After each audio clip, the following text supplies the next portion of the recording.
مور وا او هغه سره تخور ماشوم وړو کې وی هغه مور لږه رستو شوله وی هغه فوجیانو ته هغه ماشوم را واخسته او ورته ورغورځاوه وی هغه مور لږه رستو شوله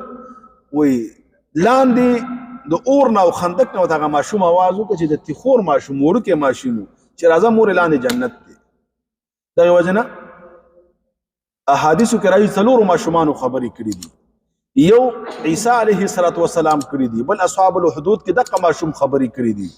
بل د بنی اسرائیلو یو عابد انسان ابن جریج هغه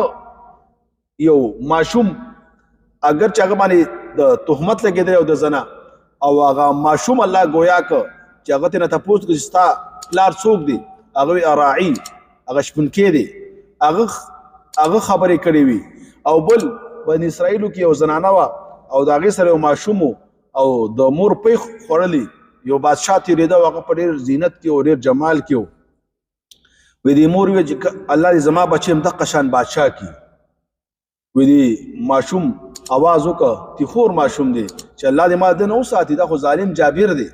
یو د یوسف علیه السلام په واقع کې مرضی لیکن محققین مفسرین لیکي چې هغه ماشوم نو بلکې هغه یو عاقل بالغ سره هغه دا گواهی ورکړي